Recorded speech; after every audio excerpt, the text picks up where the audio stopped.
Hello, boys and girls. Pastor Benjamin here, and very excited to see you here again this morning as we continue to learn how to be a better friend. How to friend is what we're talking about. And we are going to continue to learn exactly how to do that. Yesterday, Miss Missy She taught us a wonderful, wonderful lesson about how we can be friends. Now, we're going to continue that today by talking about something very, very fun, very, very specific. And I have a question for you. Yes, you. Have you ever hurt yourself? Yes. Have you ever hurt yourself? I'm talking about anything. Maybe you tripped over something. Maybe you ran into something. I have so many stories that I can share with you about how I have hurt myself. So why not share a few of them. Man, my words this morning are all over the place. As you can see, things probably look a little different behind me, but that's because of, recording, because that's what we're going to do.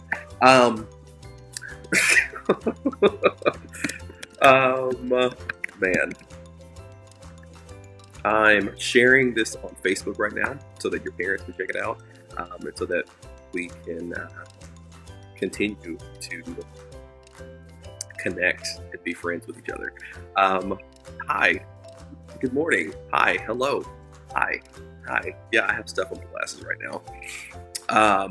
Wow. Anyway, so we're talking about how to friend. We're talking about how to be a better friend, how to connect with each other, and we're talking about hurting ourselves. Yes, so let's see. Which time do you want to know? You want to talk about my most recent time where I ran into a door? Do you want to hear about how I tripped up some stairs? Yes, going upstairs. Do you want to hear about how I fell at work and messed up someone's cake? Do you want to hear about the time that here's a good one. There was one time whenever I was younger, and I was at my grandmother's house, my mother's house, and one of my uncles or cousins, they went to a convenience store. Miss Rosie's, what's her name? Miss Rosie was the store owner. And Miss Rosie, she had all kinds of stuff. She had, just things that you would find, like you said, a candy store, chips, soda. She had pickles. She had pickled pig's feet. Yes, we had some things. And then one of the things that I got was candy, but I had to wait at my mother's house for the candy to come back. So this is what happened. I went outside because I heard the car pulling up, right? And so I run outside and I'm standing next to the car and I'm jumping up and down and I'm like, yes, candy. Not realizing that what I was jumping up and down in was a pile of fire ants. Oh yes. And so the fire ants began to run up my legs. Hi, Ty. The fire ants began to run up my legs and just bite. And so I screamed. And technically, maybe that's not me hurting myself, but I definitely did not look at what I was doing. And so it wasn't like I did this on purpose. It's not like I fell up the stairs on purpose. It's not like I tripped and hurt someone's cake. Messed up someone's cake on purpose. A lot of these things happen on accident. But I would never want to do these things to myself on purpose. And I'm assuming you probably don't try to hurt yourself on purpose either, because those things hurt, and why would you want to do it? So obviously, as I'm getting bitten by a bunch of ants, I have to run away, and my father, I think, took me to the bathroom and just threw me in the bathtub and just ran a bunch of water on me to get the fire ants off. And then afterwards, I was okay. But all of that to say is that we don't do these things on purpose. But like, you wouldn't hurt your best friend on purpose either. But sometimes we do. Sometimes we hurt our friends. Sometimes we hurt our parents. Sometimes we hurt our siblings. And we don't realize that we're doing it on purpose or that we're doing it on accident. And the way that we do that is with our words. Yes, the things that you say have power. And they have a mighty power that we're going to learn about today. So I want you to check out today's Bible story. Yesterday we met Bongo. Bongo is a crazy little monkey who wants to be an evil genius. But you know what? I think that we're going to help him see that that's not exactly the best way. Hey everybody, my name's Cameron. And more importantly, I am Bongo, the world's most diabolical monkey ever to grace this evil lair. But that's not what we're talking about today. True, as I found that running an evil organization is honestly, well, it's just tiring. Very true. I mean, being a leader is hard. You're constantly having to make decisions. Are we pillaging today or simply plundering? Are we pirates? And then when the actual pirates here were plundering, boy, they get their knickers into quite a twisty. And then we're left with, well, do we set off an explosion in the pirates' toilets? Or do we simply place the dynamite into their toilet paper? Because, well, No, stop, please, stop. Oh, okay. Well, so I thought I'd come here and help you with whatever you're saying. Well, actually, speaking of saying things, that's what we're talking about today. We're talking about how our words have power. In fact, our words have the power to either build someone up or tear them down. And Jesus tells us that we should build people up with our words. And that is why I have invented Susan. You invented a Susan? Yeah, Susan is Bongotron's artificial intelligence. Right, Susan? Correct, Bongo. I am Susan. Yes.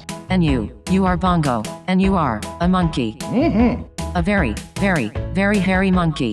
Well, just a regular, You have an overwhelmingly ridiculous amount of hair all over your body. It is really so much. Okay. When I look at you, I think, this is an amount of hair I can't even understand. And I can understand a lot, because I am a computer. Enough! Excuse me, Cameron, while I work out some of the kinks. Okay, well, I hope that doesn't interfere with what we're talking about today.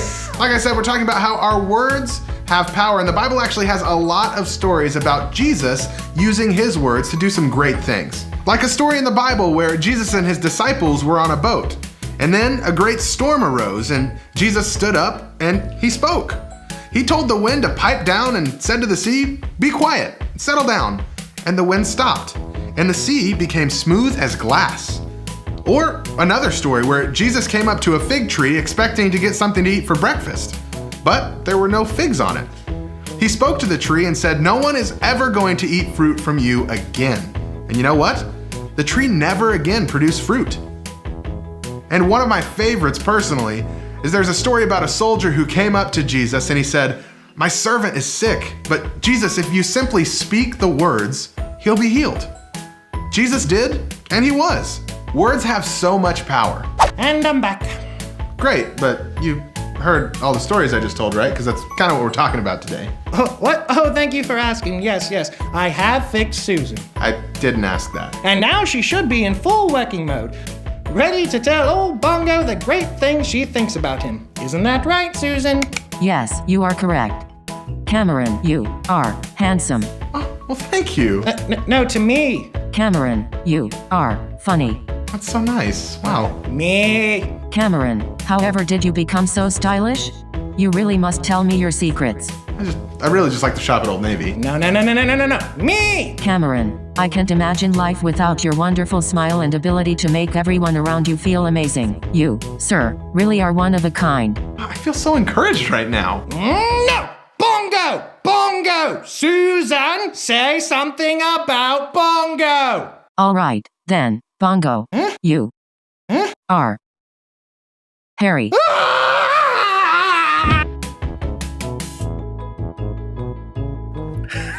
So, as you can see, Bongo was kind of impacted by the words from Susan, and so was Cameron. They were both impacted. She was saying really negative or just maybe not the nicest things about Bongo, which kind of made him feel bad. And then she said really encouraging things about Cameron, which boosted him up. And we can see from those stories and the stories that we read in the Bible that words have power. So in the Bible, we see the three different stories in three different areas where Jesus said something and it happened when he calmed the storm, when he spoke to the tree, and whenever he spoke life to the soldier's son.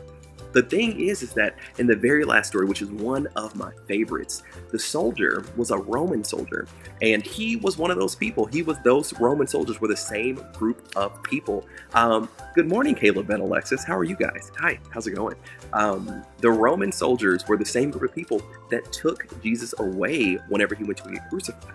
And so this Roman soldier believing that Jesus was the Messiah is kind of a big deal. And he even said in the Bible, if you read, it says that he did not say, he said, Jesus, no, I'm not worthy. You don't even need to come to my house. All you have to do is say it. Do you believe that? Do you believe all you have to do is say it and speak it, and that I know that it will happen? And just like the man believed, because remember, that faith got applied to what he said. And then that faith healed his son through God's power. It's amazing what our words can do. But I want to remind you of something. The thing is that when we speak, when we say things, they have an impact.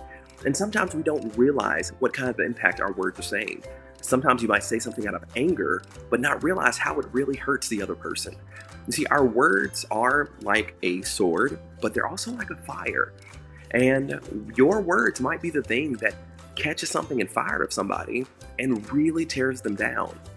Sometimes the tiniest little amount of negativity can have a really big impact. It's kind of like this small lighter or small fire, a spark being placed upon dry grass. Let's take this.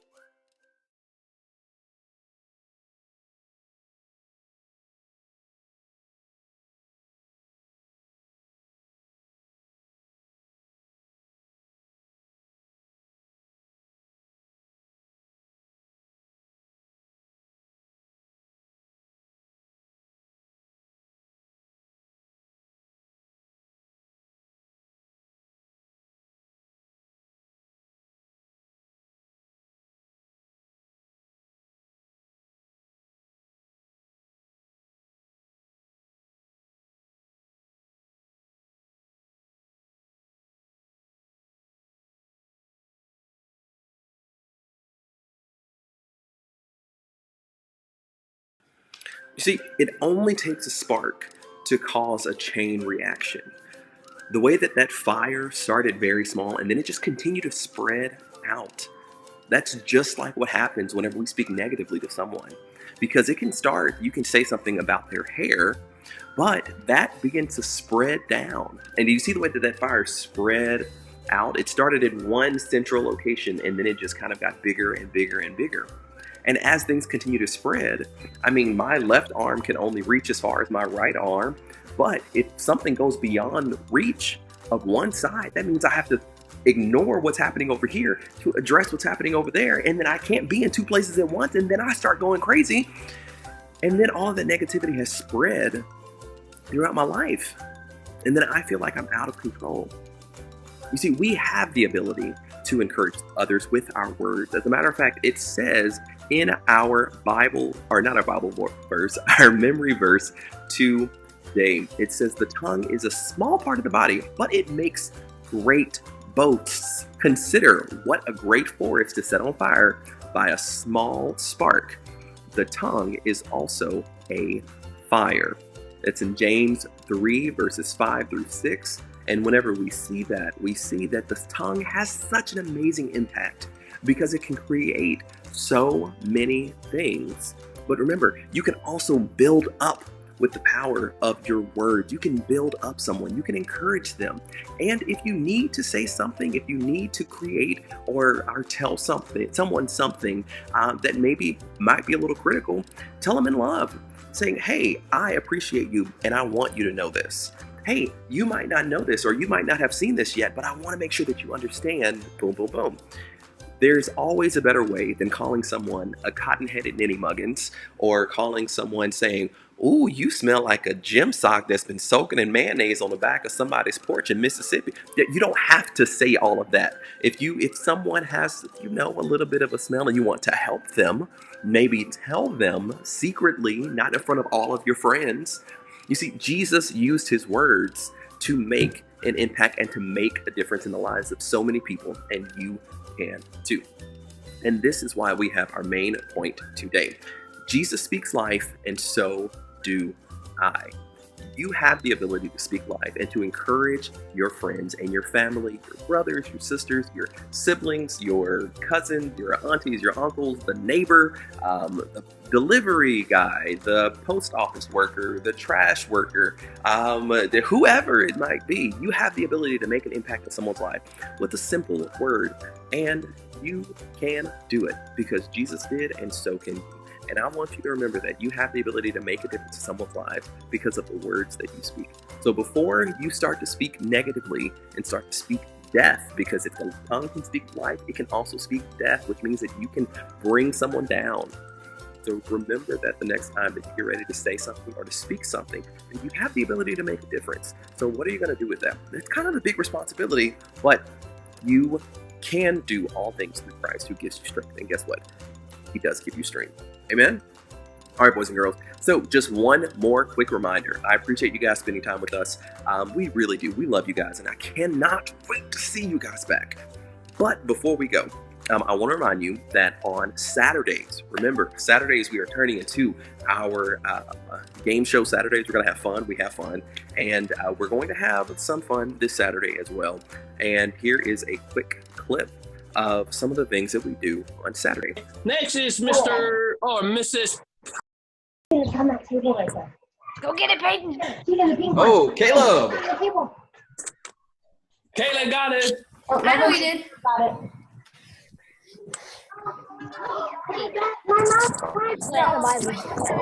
Here, y'all want the pink one on the table. It's right. First, Guys ready? Yeah, sing forever. Gotta sit down. I am sitting down. First two, stand up. Oh, I just stood up and then sat down. I think it was Mason. You guys ready? Yeah, I got extra help back there. I see that. I'm sorry. If you know it, don't say anything. So we have a lot of fun, and I cannot wait until I get to hang out with you guys again. But if you want to be a part of that, if you want to be a part of this fun Saturday thing that we do, make sure you send an email to kids@citycenterchurch.com because we would love to hang out with you. This Saturday, I already have one person, Mr. Caden Scott, is going to be next on this adventure, and so I cannot wait to see how many more of you guys are ready to join. But I guess that's it for today. I cannot wait to see you guys again. I keep saying that because I really mean it. I cannot wait to see you guys again in person so we can high five and hug and share snacks and eat popcorn. I don't know. But as far as that goes, okay, all right, I'll see you guys later.